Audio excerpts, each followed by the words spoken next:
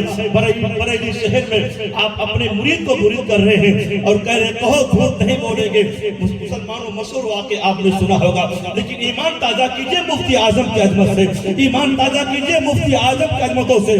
حضور مفتی اعظم نے جب کہا تھا کہو جھوٹ نہیں بولیں گے، جھوٹ نہیں بولیں گے وعدہ کیا ہے، نماز کی پابندی کریں گے وعدہ کیا ہے۔ اس کے بعد آپ نے کہا کہو میں نے اپنا ہاتھ حضور غوث اعظم کے ہاتھ میں دیا۔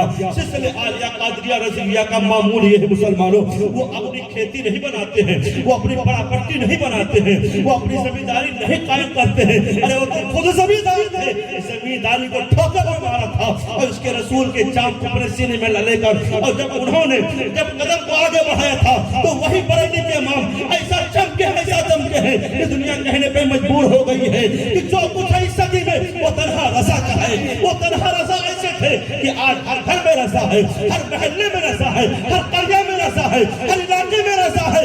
جس سے دیکھیے وہ علاقہ رضا کا ہے، جہاں نگاہ ڈالیے وہ رضا کا علاقہ نظر آتا ہے، اور انہی کے فیضان کو لے کر انہی کے شہزادے جب چمکے ہیں تو دنیا کہنے پہ مجبور ہو گئی ہے متقی بن کر دکھائے۔ اس زمانے میں کوئی ایک میرے مفتی اعظم کا تقویٰ چھوڑ کر اے مسلمانوں اسی مفتی اعظم کے سائے میں، محبت کے سائے میں جب تاج الشریعہ قدم آگے بڑھائے ہیں، اور جب وہ شہرتوں کے عروج پر جب فائز ہوئے ہیں، جدھر دیکھو بستی بستی قریہ قریہ کا نعرہ لگایا جا رہا ہے۔ میں نیپال سائڈ میں گیا، بہت کوٹا علاقہ تھا، ایک بہت گاؤں میں ہمارے خیال سے اگر اکیلے واپس آنا ہوتا تو ہم اس گاؤں سے واپس نہ آ پاتے۔ ہم نے سوچا کہاں لے کر آگے لوگ یہاں تو لوگوں کا حال یہ ہے، نہ صحیح مکان ہے نہ تو صحیح راستے ہیں، یہاں کہاں لے کر آگے لوگ۔ یہاں تو آنے کے بعد ہمیں یہ لگ رہا ہے کہ ان کو اگر کوئی بات بتائیں گے تو صحیح اردو بھی سمجھ نہیں پائیں گے، آخر ان سے گفتگو کیسے ہم کریں۔ وہاں جانے کے بعد لوگوں سے ملنا ہوا، ان کے ملنے سے یہ اندازہ ہوا کہ یہ گاؤں بہت کوسوں دور ہے دینداری سے۔ لیکن ایک مسلمانوں جب میری تقریر شروع ہوئی اور جب ہمارا لگا کہ تاج الشریعہ کے خلیفہ ہے تو ایسے موقع پر ایک نوجوان اسی محفل سے نعرہ لگانے لگا، نعرے تکبیر نعرے رسالت۔ آج اس نے کہا بستی بستی قریہ قریہ تاج الشریعہ تاج الشریعہ، تو میں نے کہا ماشاءاللہ یہ وہ علاقہ ہے، اگرچہ کوٹا علاقہ ہے، اگرچہ شہر سے دور علاقہ ہے، اگرچہ ایک معمولی گاؤں ہے، اگرچہ یہاں کے لوگ بہت دیندار نظر نہیں آ رہے ہیں، لیکن قربان جاؤ تاج الشریعہ کے عظمتوں پر کہ حضور تاج الشریعہ کا نعرہ لگانے والا وہ نوجوان جسے صحیح شعور بھی نہیں ہے، لیکن جب نعرہ لگا رہا ہے تو تاج الشریعہ کا نعرہ لگا رہا ہے۔ میں کہنا چاہوں گا مسلمانوں یہ اللہ کی طرف سے عطا وہ شہرت و مقبولیت ہے جو ایک گاؤں میں وہ نوجوان جس کا چہرہ اگر دیکھا جائے تو باشرہ نہیں تھا، صحیح طور پر نعرہ نہیں لگا پا رہا تھا، لیکن تاج الشریعہ کا نام جانتا تھا۔ اب کچھ لوگ اگر اپنے آپ کو مجاور سمجھ رہے ہو اور یہ سوچ رہے ہو کہ ہم اپنے علاقے میں اپنے ایریے میں تاج الشریعہ کا نعرہ نہیں لگانے دیں گے تو وہ کان سن کے کھول کے سن لے، ارے تم کیا ہو، تم تو اجمیر کے دھرتی پر کیونکہ ایک مضبوط چوکھٹ پائے ہو اس لیے تمہاری زبان آگے بڑھ رہی ہے، تمہاری زبان بڑھ رہی ہے، ورنہ یاد رکھو اگر اس چوکھٹ کا پاس نہ ہوگا لحاظ نہ ہوگا تو یہی تاج الشریعہ کے ماننے والے تمہاری زبان کھینچ لیتے تو تمہیں معلوم ہو جاتا تاج الشریعہ کا نام کیسا ہے، تاج الشریعہ کا ماننے والے۔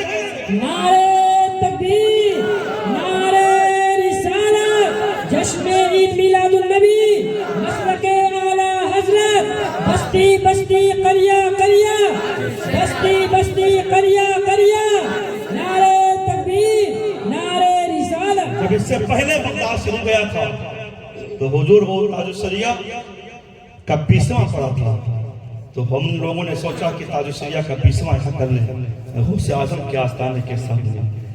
میں تیاری کر رہا تھا، ہمارے خیال سے باورچی خانے میں گیا، میں مدبگ میں لنگر خانے میں، تو میں نے کیا دیکھا بورڈ لگا ہوا ہے، کسی جماعت نے، ہندوستانی جماعت نے وہاں تاج الشریعہ کا 10واں کیا تھا، تاج الشریعہ کا 10واں کیا تھا۔ میں نے کہا سبحان اللہ، غوث اعظم کے غلام کی شان کا اظہار یہاں بھی ہو رہا ہے، یہاں بھی تاج الشریعہ کے ماننے والے غوث اعظم کے آستانے کے سامنے ایثار ثواب کے محفل سجائے ہوئے. خیر ہم لوگوں نے کیا تو تاج الشریعہ کا نام بغداد شریف میں نعرہ لگ رہا تھا, تاج الشریعہ کا نعرہ لگ رہا تھا. اب کچھ لوگ کہتے ہیں یہ بھی ذہن میں گیا حیدرآباد, ایک ٹیلر تھا اس کے کپڑا پکوانے کے لیے, تو صوفی سلسلے کا ماننے والا, تو اس نے کہا کہ ابھی اجمیر شریف میں جو ہوا یہ ہوا, لکھنؤ سے آپ آئے ہوئے یو پی سے, تو کہا جو اجمیر شریف میں ہوا کیا وہ ٹھیک ہوا؟ تو میں نے کہا غلط کیا ہوا, میں نے کہا غلط کیا ہوا؟ تو کہا کہ سرکاروں کی بارگاہ میں غلام کا نعرہ لگانا کیا درست ہے؟ تو میں نے کہا اگر یہ بات ہے تو میں نے خود ان کو یا علی سلام علیکہ پڑھتے ہوئے سنا اللہ کے گھر میں, تو کیا وہ معاذ اللہ علی اللہ سے پڑھیں گے؟ اللہ کے بندے ہی تو ہیں. یا علی سلام علیکہ اگر وہ پڑھ سکتے ہیں تو ہم تاج الشریعہ کا نعرہ کیوں نہیں لگا سکتے؟ مسلک اعلیٰ حضرت کا نعرہ کیوں نہیں لگا سکتے ہیں؟ ہم نے کہا یہ مسلک وہ مسلک ہے جس مسلک کے سائے میں روشنی میں ہمیں یہ شعور ملا ہے کہ اللہ والوں کے بارگاہ میں ہم کس طرح حاضریاں دیں. یہ مسلک وہ مسلک ہے جس مسلک کی روشنی میں ہمیں معلوم ہوا ہے کہ اللہ والوں سے کس طرح محبت کی جائے. یہ مسلک وہ مسلک ہے اس مسلک کے سائے میں ہمیں معلوم ہوا ہے کہ اللہ والوں کے بارگاہ میں جو خادم ہیں, جو جھاڑو لگانے والے ہیں, ان کا ادب کس طرح کیا جائے. ہم نے کہا اسی مسلک کی روشنی میں ہمیں معلوم ہوا ہے. بہرحال حضور تاج الشریعہ کا نعرہ ہر جگہ لگا ہے. اب کسی کو اگر تکلیف ہے تو تکلیف اپنے سینے میں بظاہر ہے, اس لیے کہ اعلیٰ حضرت نے بہت پہلے کہا ہے کل کے رضا ہے خنجر خونخوار برق بار, آدھا سے کہہ دو خیر منائے نہ شر کریں. بہرحال بات آئی تھی تاج الشریعہ کی, لیکن حضور تاج الشریعہ کے ہی نانا ہیں سرکار مفتی اعظم ہند مرید کر رہے ہیں, اور اس موقع پر کہا تھا کہو میں نے اپنا ہاتھ غوث اعظم کے ہاتھ میں دیا, تو اس وقت وہ خاموش تھے. پھر فرمایا آپ نے کہو میں نے اپنا ہاتھ غوث اعظم کے ہاتھ میں دیا, خاموش ہے. مفتی اعظم نے پوچھا کیا بات ہے بیٹے, کیوں نہیں پڑھ رہے ہو, کیوں نہیں کہہ رہے ہو؟ کہا حضور ابھی آپ نے کہا ہے کہ جھوٹ نہ بولنا, ہاتھ تو میں آپ کے ہاتھ میں دیا ہوں, آپ کہہ رہے ہو غوث اعظم کے ہاتھ میں دیا. بات کیا ہے؟ آپ کو کہنا چاہیے مصطفیٰ رضا کے ہاتھ میں دیا, لیکن آپ کہہ رہے ہو غوث اعظم کے ہاتھ میں دیا. آپ سمجھ گئے کہ یہ کچھ دوسری بات کر رہا ہے. آپ نے کہا آنکھیں بند کر. جب آنکھیں بند کی تو کیا دیکھتا ہے کہ اب بریلی میں نہیں ہے, بغداد شریف میں ہے.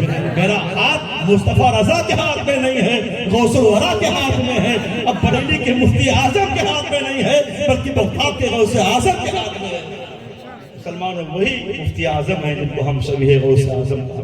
اس لیے تاج الشریعہ جب وہ شہرت کے منزلیں طے کرتے ہوئے عروج پر فائز ہوئے اور آپ کے عروج کا عالم یہ ہوا کہ پوری دنیا میں چھا گئے, تو آپ نے نہیں کہا کہ میری صلاحیت یا میری قابلیت کی دین ہے, بلکہ آپ نے کہا کہ نگاہ مفتی اعظم کی ہے جلوہ گری, چمک رہا ہے جو اختر ہزار آنکھوں میں. مفتی اعظم کا تذکرہ کیا تھا. بہرحال سال ثواب کی محفل ہے, ہمیں امید ہے کہ غوث اعظم کا کرم ہوگا انشاءاللہ, اور رمضان بھائی کے والدین کی ہر مشکلیں آسان ہو جائیں گے. تو مولا علی کے ماننے والے ہیں مسلمانوں, ہم تو بارہا کہتے ہیں مشکلیں حل کر شہید مشکل کشا کے واسطے, کربلا شہید کربلا کے واسطے. کربلا والے سرداروں کو کرم ہوگا انشاءاللہ, ہر مشکلیں آسان ہو جائیں گی. ہم تو یہاں ہمارا ایمان یقین یہ مسلمانوں, لیکن یاد رکھیں قبر میں جائیں گے تب بھی وہاں انہی کا چلے گا, میدان محشر میں جائیں گے وہاں انہی کا چلے گا, انہی کے گھر والوں کا چلے گا. اس لیے میدان محشر کا عالم یہ ہوگا, اگر اللہ عدل فرمائے گا نا تو بڑے بڑے اولیاء کامتے نظر آئیں گے. علامہ عبدالوہاب شیرانی رحمۃ اللہ علیہ ہیں, بہت پائے کے بزرگ ہیں, 500 برس عمر پائی آپ نے, کوئی کام نہیں کیا, جنگل سے لکڑیاں چن کر لاتے ہیں, اس کے بعد بیچتے اور اسی سے اپنا جاری ذریعے معاش جو بھی ان کو ہوتا لے کر آتے, اور اس کے بعد اللہ کی بندگی صبح و شام سجدے کی حالت میں 500 برس اللہ کی بندگی کرتے رہے, بندگی کرتے رہے. کوئی دوسرا کام نہیں کیا, نہ کوئی مکان بنایا, نہ کوئی دکان, نہ تو زمینداری, نہ تو کوئی مکان, بس اللہ اللہ کرتے رہے. ہمیشہ اللہ کی بارگاہ میں سربا سجود رہنے والی ذات علامہ سرکار عبدالوہاب شیرانی رحمۃ اللہ علیہ کہتے ہیں کہ اب وہ بزرگ عبدالوہاب شیرانی نے یہ واقعہ نقل کیا, کہتے ہیں کہ وہ بزرگ 500 برس عمر پائے اور اس کے بعد وہ صرف اللہ کی بندگی کرتے رہے, اللہ کی بندگی کرتے رہے, کوئی اپنے لیے کام نہیں کیا. کہتے ہیں کہ جب ان کا وصال ہوا تو میدان محشر میں جب نام اعمال تولے جانے لگے, تو میدان محشر میں جب ان کے نام اعمال رکھے گئے میزان عمل پر, تو کیا دیکھا گیا کہ میزان عمل پر جب ان کی نیکیاں رکھی گئیں تو وہ ساری نیکیاں کم پڑ گئیں. اب جب نیکیاں کم پڑ پڑ گئی تو کہتے ہیں اللہ نے فرمایا کہ جا میرے کرم کے صدقے تو جنت میں داخل ہو جا. کہتے ہیں کہ ابو حیران و پریشان ہیں.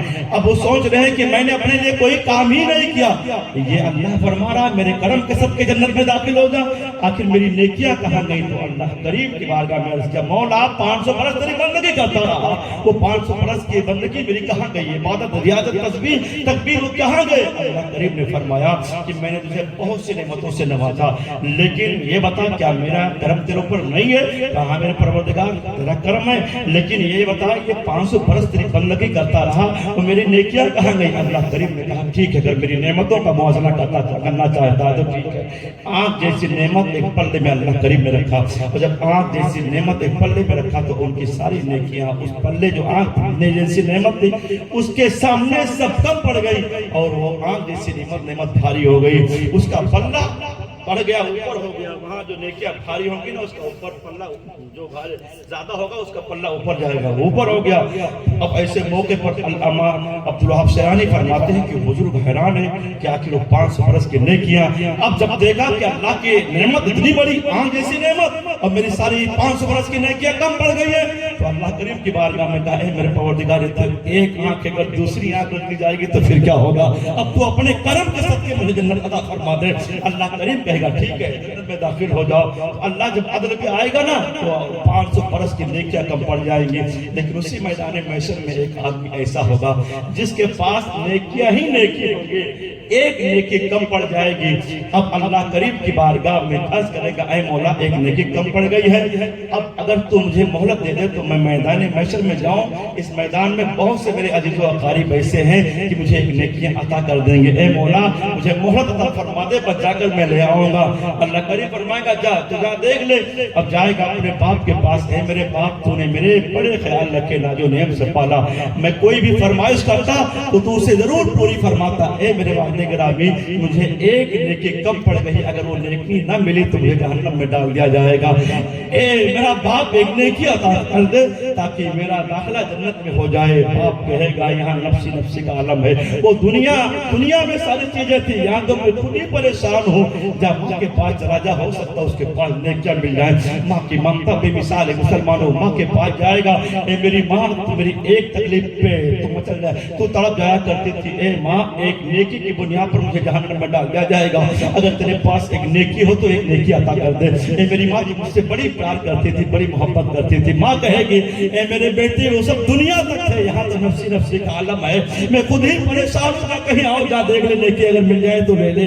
وہ جائے گا اور اپنے سب سے گہرے دوست کے پاس پہنچے گا, اے میرے دوست میں نے تیرے خاطر اپنے بھائیوں کو ترجیح نہ دی تو میں توجہ نہ دی, اور اس موقع پر میں بہت پریشان ہوں, مجھے ایک نیکی دے دے, اس لیے کہ اگر ایک نیکی نہ ملی تو میں جہنم میں ڈال دیا جاؤں گا.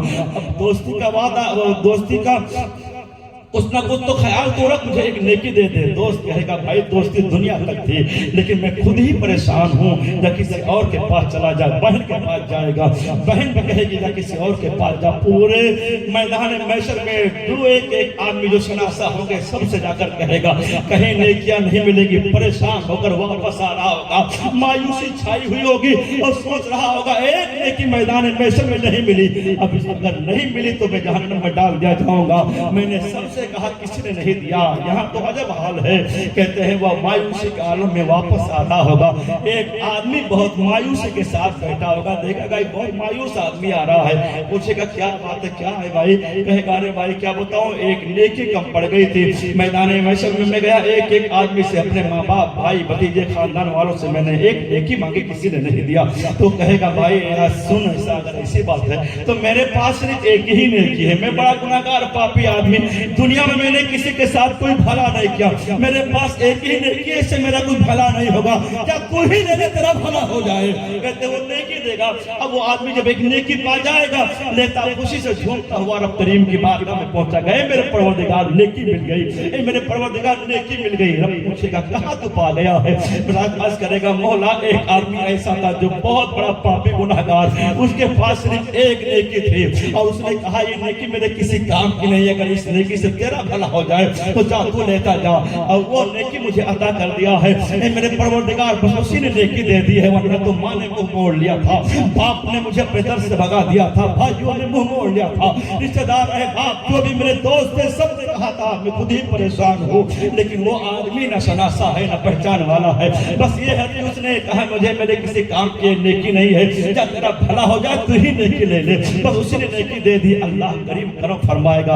اے مسلمانوں، اللہ کریم کتنا بڑا کریم ہے، کرم دیکھو رب کا، جب اپنے بندوں پہ کرم فرماتا ہے، جب بخشش فرمانا چاہتا ہے تو کیسے ہیلے سے اور کیسے بہانے سے اللہ معاف فرما دیتا ہے۔ کہتے ہیں اللہ کریم فرمائے گا کون ہے جو اس محشر کے میدان میں اس پہ تیرے اوپر کرم رحم کیا ہے، جب اس کو بلالا ذرا دیکھو تو رب کریم کی بارگاہ میں لے کر حاضر ہوگا، اے میرے پروردگار یہی وہ بندہ ہے، اس نے میرے اوپر رحم کھایا، مجھے ایک نیکی دے دی ہے۔ اللہ کریم فرمائے گا ایک بندہ ہو کر تیرے اوپر رحم کھا رہا ہے، میں تو ارحم الراحمین ہوں، اے بندے اب تیرے پاس نیکیاں ہو گئی ہے، اب تو جنت کا داخلہ تیرے لیے تو ہی ہے، لیکن میرے اوپر نے کرم کیا، رحم کھایا ہے، اس کا ہاتھ پکڑ لے تو بھی جنت میں داخل ہو جا اور اس کو بھی جنت میں داخل کر دے۔ ہم تو مالک کا کرم ہے، کوئی سائل ہی نہیں، راہ دکھلائے گی سے راہ روے منزل۔ نعرے تکبیر، نعرے رسالت، جشن عید میلاد النبی، نعرے تکبیر، سبحان اللہ، بہت خوب۔ مسلمانوں جب اللہ کرم فرمائے گا، اللہ رحم فرمائے گا تو ہم پاپی گناہگاروں کو ایسے معاف فرما دے گا۔ مسلمانوں نبی کریم کرم فرمائیں گے، غوث اعظم کرم فرمائیں گے، اپنے دامن کرم میں جب جگہ دیں گے نا تو یاد رکھو مسلمانوں بڑے بڑے پاپی کے بیڑے پار ہو جائیں گے۔ کہتے ہیں میدان محشر میں مشہور واقعہ ہے، شیخ محقق عبدالحق مودودی دہلوی فرماتے ہیں کہ میرے آقا نبی کون علیہ السلام اپنے سر کو رب کی بارگاہ میں جھکائیں گے، سر پر سجود ہوں گے، کہیں گے میرے پروردگار میرے خطا کار امتیوں کو معاف فرما دے۔ میرے آقا نبی کون علیہ السلام جب کہیں گے تو میرا رب فرمائے گا اس کا راستہ یا محمد اپنے سر کو اٹھاؤ، اے محمد میرے آقا نبی کون سر کو اٹھائیں گے۔ اس کے بعد اللہ فرمائے گا جس کی تم سفارش کرو گے اس کی سفارش قبول کی جائے گی۔ بڑے بڑے پاپی گناہگار ہوں گے، انبیاء کے پاس جائیں گے، سبھی کہیں گے سبھی غیر میرے علاوہ کسی اور کے پاس جاؤ، اس وقت میرے آقا کہیں گے انا لہا میرے پاس آ جاؤ، میرے پاس آ جاؤ۔ اے مسلمانوں میرے آقا ہیں جو ہم سے اتنی محبت کرتے ہیں، ہم ہیں جو نبی کے دشمنوں سے دوستی کرتے ہیں اور سوچتے ہیں جب تک نبی کا دشمن نہ کھائے میرے تغرا دسترخوان میرے کھانے کھلانے کا یہ مشن ادھورا رہ جائے گا۔ اے مسلمانوں یاد رکھو میرے آقا نبی کونین نے اگر میدان محشر میں در سے بھگا دیا تو تمہیں سہارا کون دے گا؟ آج کہتے ہو مولانا صاحب کھائیں چاہے نہ کھائیں، امام صاحب کھائیں نہ کھائیں، لیکن بڑا ذمہ دار صاحب ہمارے یہاں ضرور کھائے گا۔ اے مسلمانوں یاد رکھو وہ ذمہ دار تو ہے نبی، لیکن نبی کا گستاخ ہے، وہ یقیناً پیسے والا ہے، نبی کا گستاخ ہے، وہ تمہارے لیے والے جان ہے، یہ تو وہ لوگ ہیں جو نبی کی گستاخی سے بہت صبر کرتے ہیں۔ یاد رکھو مسلمانوں جو نبی کے گستاخ ہیں تب وہ جہنم میں ڈالے جائیں گے، اور جو ان سے محبت کرنے والے ہیں وہ بھی جہنم میں ڈالے جائیں گے۔ جنت کا حقدار وہی ہوگا جو غوث اعظم سے محبت کرنے والے ہیں، جو خواجہ اجمیری سے محبت کرنے والے ہیں، جو سرکار سید سالار محمود غازی سے محبت کرنے والے ہیں، جو سرکار دانا سے محبت کرنے والے ہیں، جو عالم پاک سے محبت کرنے والے ہیں، جو اعلیٰ حضرت سرکار سے محبت کرنے والے ہیں، ان کے لیے کوئی ٹھکانہ نہیں ہے، جنت میں کوئی جگہ نہیں ہے۔ جو نبی کے گستاخ ہیں اس لیے جو نبی کو وفادار ہے انہیں کے لیے جنت ہے، انہیں کے لیے میرے اللہ سفارش فرمائیں گے۔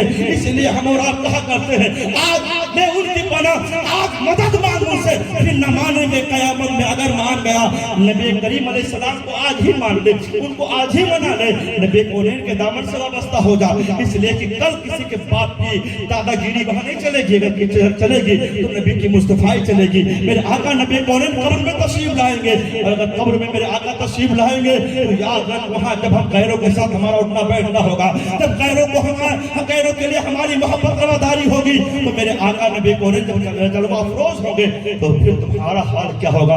یہاں تو ہم بڑے آسانی کے ساتھ کہہ لیتے یہ مولانا مولویوں کا معاملہ ہے، لیکن جب قبر میں جاؤ گے تو ایک عالم بھی جائے گا، ایک حافظ بھی جائے گا، قاری بھی جائے گا، وہاں آپ لوگ بھی سبھی لوگ جاؤ گے۔ اب جب ہم قبر میں جائیں گے تو ہماری پہلی منزل ہے، اے مسلمانوں اگر نبی نے وہاں چہرہ موڑ لیا تو تمہیں سہارا کون دے گا؟ تمہیں کون ہے سہارا دینے والا؟ یقیناً نبی کونین کی آمد وہاں ہو رہی ہے۔ ہم ایسے کردار اپنائیں کہ جب قبر میں جائیں تو میرے آقا کہہ دے آج ہمارے دامن میں آ جا، تو میرے اوپر صلاۃ السلام پڑھا کرتا تھا، میرے لیے تو نے دنیا والوں کو چھوڑا تھا، تو نے اس امام کے پیچھے نماز پڑھی جس امام کی حقانیت مشہور تھی، جو نبی کونین جو میرے غداروں سے دور رہنے والا تھا، آج ہمیں دامن کرم کے سائے میں آ جا۔ اگر نبی کونین نے دامن کرم کا سایہ دے دیا مسلمانوں، پھر ہمارے لیے قبر کا حال کیا ہوگا؟ اعلیٰ حضرت سرکار فرماتے ہیں قبر میں لہرائیں گے تا حشر قصب نور کے، جلوہ فرما ہوگی جب طلعت رسول اللہ کی۔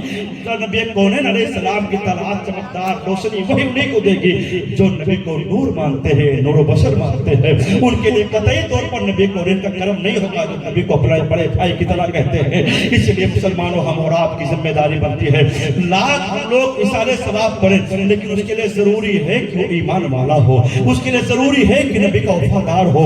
اگر کوئی نبی کا وفادار نہیں ہے، غدار رسول ہے، اس کے لیے ایک قرآن نہیں 1,00,000 قرآن پڑھا کے اثارے ثواب کرے کوئی کام کا نہیں ہے۔ لیکن اگر وہ نبی کے وفادار ہیں، رمضان بھائی یقیناً نبی کے وفادار ہیں، ان کے گھر والے وفادار ہیں۔ اور یاد رکھیے مسلمانوں، یہ ماں باپ کا احسان ہے، اپنے ماں باپ کے احسان کو کبھی فراموش نہیں کرنا چاہیے، جو نبی کی وفاداری میں زندگی گزار رہے ہیں۔ جب ہمارا بچپنا تھا تو ہماری ماں نے سکھایا تھا بیٹے پڑھو لا الہ الا اللہ محمد الرسول اللہ، کلمہ پڑھنا سکھایا تھا میری ماں نے اور میرے ماں باپ نے۔ جب وہ ہمیں بولنے کا بھی شعور نہیں تھا، صحیح ہماری آواز بھی نہیں نکلتی تھی، لیکن میری ماں میرے باپ نے اس مدرسے میں داخلہ کرایا تھا جس مدرسے کا ایک باعمل عامل علامہ مظفر حسین جیسا رہا ہو۔ اے مسلمانوں، اس مدرسے میں ہمارا داخلہ کرایا تھا جو اس مدرسے میں مدرس نبی کو وفادار، نبی کا عاشق پڑھایا کرتا تھا۔ ہمارے ماں باپ نے غدار رسول کے مدرسے میں داخلہ نہیں کرایا تھا، بلکہ اس مدرسے میں داخلہ کرایا تھا جس مدرسے میں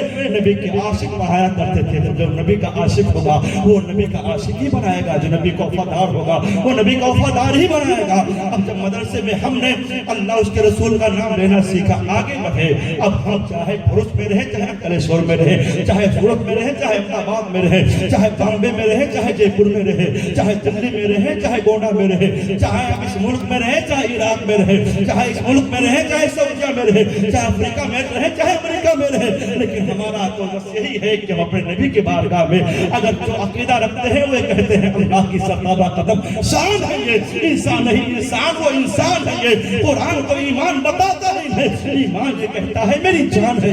یہ مسلمانوں کس نے بتایا ہے؟ یہ ماں باپ نے بتایا ہے، اور اسی ماں باپ نے ہماری اچھی تربیت کی ہے کہ آج ہمارے پاس جو بازو ہے وہ حسینی بازو ہے۔